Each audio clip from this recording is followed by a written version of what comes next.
Nadie desaparece 17 años sin que alguien esté mintiendo. Y en este caso la mentira colgó en una pared durante casi 2 décadas. La foto de una niña que nadie pudo olvidar. Aunque todos intentaron seguir con su vida, en la comisaría de Hermosillo, Sonora, había una pared que los policías evitaban mirar. Ahí estaba la foto de Lucía Navarro, 8 años, coletas mal hechas y una sonrisa que no sabía nada del horror. Desapareció el 11 de mayo de 2004, saliendo de la primaria Vicente Guerrero. Nunca volvió a casa en el caso. Se enfrió rápido, demasiado rápido en patrullas, carteles, voluntarios, perros AMLO de siempre, y luego nada en silencio, archivos guardados, promesas vacías. Pero Teresa Navarro, su madre, no soltó a nunca ni un solo martes. Dejó de ir a la estación a preguntar lo mismo. ¿Hay algo nuevo de mi hija? Siempre la misma respuesta: no, señora. Todavía no. Mientras la ciudad avanzaba, Teresa se quedó congelada en el tiempo. Ahí seguía, con la misma bolsa, la misma mirada cansada, el mismo coraje atorado en la garganta. Algunos policías la veían con lástima, otros con fastidio, pero nadie con respuestas. Yo sí la recordaba. Me llamo Daniel Ríos, y cuando Lucía desapareció, yo tenía 15 años. Su cara estaba en todos lados, noticias, postes, televisiones viejas en las fondas. Hermosillo entero buscó hasta que dejó de hacerlo. Cuando entré a la policía en 2016, Teresa ya era parte del edificio, como un mueble que nadie se atreve a mover. 5 años después, en 2021, me asignaron casos archivados a casos muertos. Casos que nadie quería tocar, y ahí estaba el suyo. 3 cajas llenas de polvo en hojas amarillas. Testimonios que no llevaban a ningún lado. Un expediente marcado con tinta roja: menor desaparecida. Lo abrí sin saber que ese día iba a romper algo que llevaba 17 años enterrado, porque lo que parecía un error era en realidad un plan, y alguien muy cercano había ayudado a esconderlo. Hay casos que mueren por falta de pruebas, y hay otros que sobreviven porque alguien decidió no mirar bien. Este era del segundo tipo. Abrí la primera caja esperando rutina, fechas, nombres, declaraciones recicladas, pero a los 10 minutos algo me brincó. No era grande, no era obvio, era justo lo peligroso. Era normal, demasiado normal para una niña que se esfumó en plena tarde. Lucía salió de la escuela a las 2:10 página.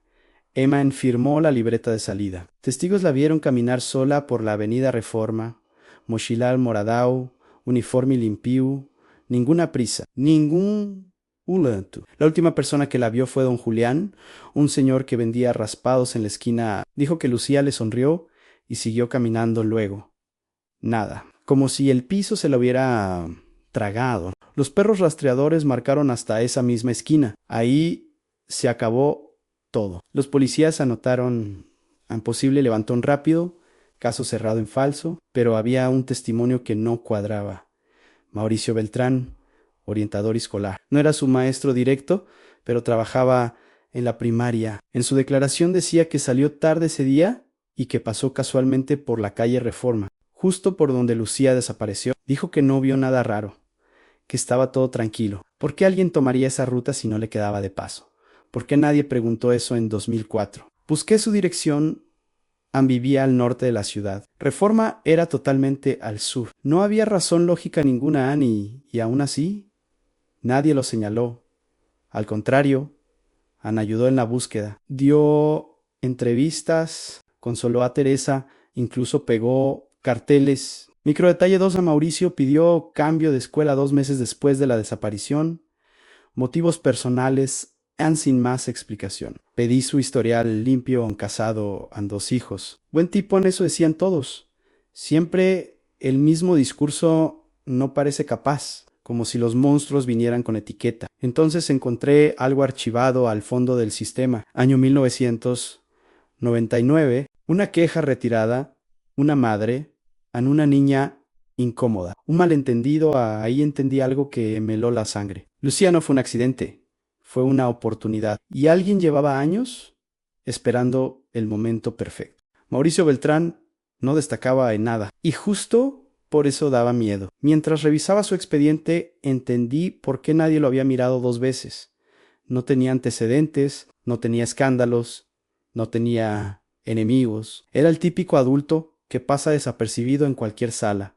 El que saluda sin llamar la atención. El que ayuda cuando se lo piden. El que nadie sospecha. Decidí observarlo, no oficialmente sin alertas, sin avisos, son solo mirar. Vivía en la colonia Jardines del Valle en casa pequeña. Jardín cuidado, camioneta, viejao, siempre limpia. Salía todos los días a las 7 de la mañana. Llegaba a la secundaria, donde ahora trabajaba antes que todos. Clases normales, sonrisas, medidas. Voz tranquilo, a las 3 de la tarde. Regresaba directo a casa. Rutina perfecta. Demasiado perfecta. Microdetalle inquietante, nunca iba acompañado, nunca recibía visitas, nunca improvisaba. El cuarto día de vigilancia pensé que estaba perdiendo el tiempo. Quizá mis compañeros tenían razón. Quizá Lucía era otro caso más que el sistema se tragó y ya estaba a punto de soltarlo.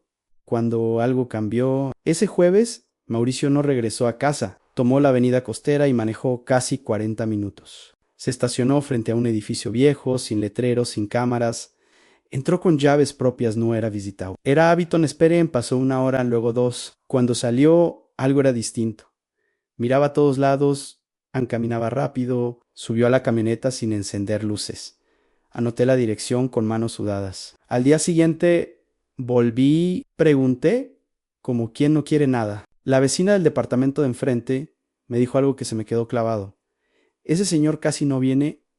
Pero cuando viene se encierra por horas y siempre carga cajas. Regresé a la estación, crucé datos. El contrato de renta estaba a nombre de Mauricio Rivera, mismo nombre en apellido falso. Ahí ya no era intuición, era patrón. Fui con el comandante Lee, mostré todo. Los horarios, la ruta absurda, la queja vieja. El departamento oculto suspiró largo. Esto ya huele mal, dijo. Pero si entramos y no hay nada, nos lo comemos vivos. Ana sentían, porque también lo sabía. Si entrábamos no habría vuelta atrás, y yo estaba seguro de algo en ese lugar. Guardaba una verdad que nadie estaba listo para ver. Entramos al departamento un martes a las 10:17 de la mañana. Silencio total, demasiado limpio, demasiado ordenado. El cerrajero giró la llave y por un segundo nadie respiró, porque todos sabíamos algo: cuando un lugar está oculto tanto tiempo, no es para guardar recuerdos bonitos. El departamento estaba casi vacío. Una mesa plegable, una silla, un foco blanco colgando del techo sin cuadros, sin fotos, sin vida. Pero contra la pared había 11 cajas de cartón, selladas con cinta gris. Todas iguales, todas numeradas. Ese fue el primer golpe al estómago. Ábrelas, ordené la primera caja. No tenía documentos, tenía fotografías en cientos de niñas caminando solas, niñas saliendo de escuelas, niñas sentadas en bancas, todas tomadas desde lejos, todas sin saber que alguien las estaba mirando. Nadie dijo nada, porque cuando algo es así de oscuro, las palabras sobran. La segunda caja fue peor: fotos más cercanas, en ventanas, en patios, en mochilas, horarios escritos a mano al reverso, fechos.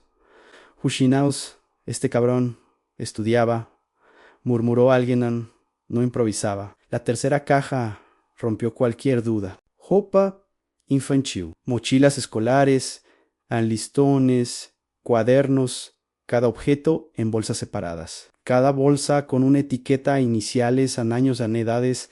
No eran recuerdos, eran trofeos. Abrimos más cajas, diarios escritos con letra pequeña, obsesiva, mapaos marcados, horarios de entrada y salida de escuelas, nombres repetidos, en algunos tachados, otros encerrados en círculos. Y entonces la encontramos: una mochila rosa vieja, desgastada, pequeña, la abrí con cuidado.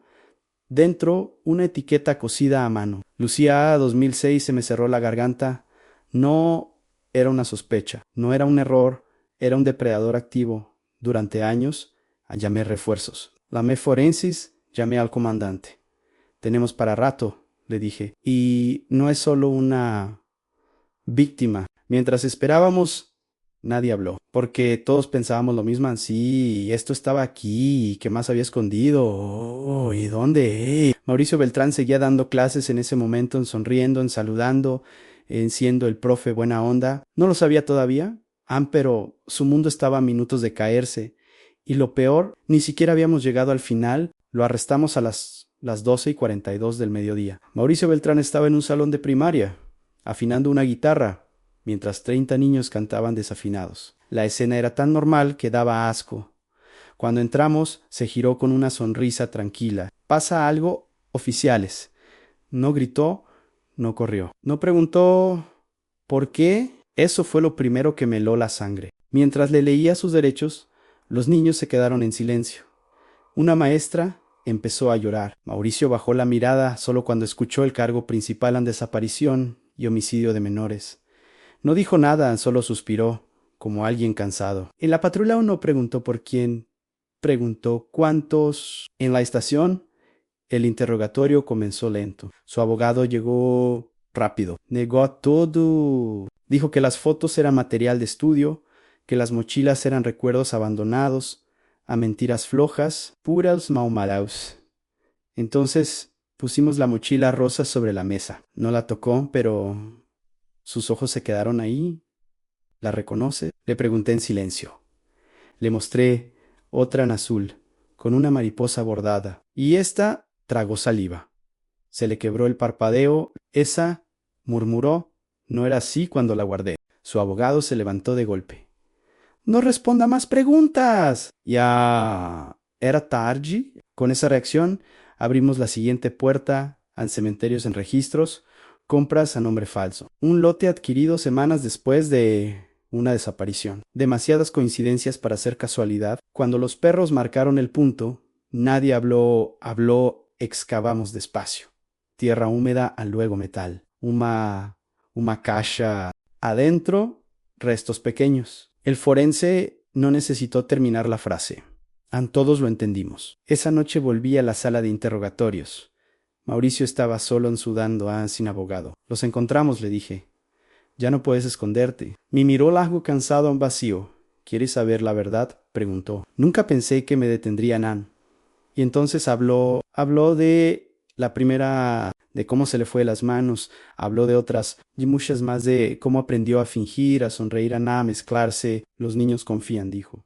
Ese es el secreto sin Chinauhaus. Pero lo peor aún no había salido, porque faltaba la historia que lo conectaba todo, y esa nos iba a destruir a todos. La confesión duró 3 horas. 3 horas sin gritos, sin lágrimas, sin disculpas. Mauricio Beltrán hablaba como quien cuenta una rutina, donde observaba cómo elegía. Cuando esperaban todo calculado, todo frío, dijo que aprendió rápido que nadie sospecha del profe buena onda, que la ciudad confía en las caras conocidas, y que el silencio, cuando pasa el tiempo suficiente, se vuelve cómplice. El primer cuerpo fue un accidente, dijo los demás. Ya no. Cada palabra caía como plomo. Nos llevó a 2 puntos más en terrenos baldíos. Una fosa improvisada detrás de un panteón viejo. En uno, solo tierra removida. En otro, restos que el tiempo ya había casi borrado. No todas las víctimas volverían a casa. Y eso era lo más jodido de todo. Cuando terminé de escucharlo, entendí algo que no viene en los manuales San. Hay verdades que no alivian, solo cambian el dolor de forma. Al día siguiente, tuve que llamar a Laura Ibarra. Había venido a la estación cada jueves durante 17 años, siempre con la misma foto plastificada, siempre con la misma pregunta. Esta vez no la hice esperar. Encontramos a Valeria. Le dije, no, gritó. No, si desmayó, solo cerró los ojos. ¿Está? No pudo terminar. Asentí. Laura lloró en silencio. Lloró por la niña. Por tiempo, por la mentira. Por haber confiado en un hombre que también había ayudado en la búsqueda. Ese golpe fue el más cruel. El juicio fue rápido. La evidencia era aplastante, nada de NAN, registros en confesión grabada. Mauricio Beltrán fue condenado a cadena perpetua, una tras otra, sin posibilidad de salir jamás. En la sala nadie aplaudió. No era victoria, era cierre. Hoy, la foto ya no está clavada en la pared, está guardada en un archivo. Pero su historia se cuenta en academias, en charlas, en advertencias incómodas. Yo sigo revisando casos viejos porque aprendí algo que no puedo olvidar. Los monstruos no siempre viven en la oscuridad. A veces enseñan música Nam, a veces sonríen y a veces el verdadero acto de justicia no es castigar, sino no volver a mirar hacia otro lado. Y si crees que estas historias son cosa del pasado, déjame decirte algo. El silencio sigue siendo el mejor escondite. La diferencia es quién decide romperlo.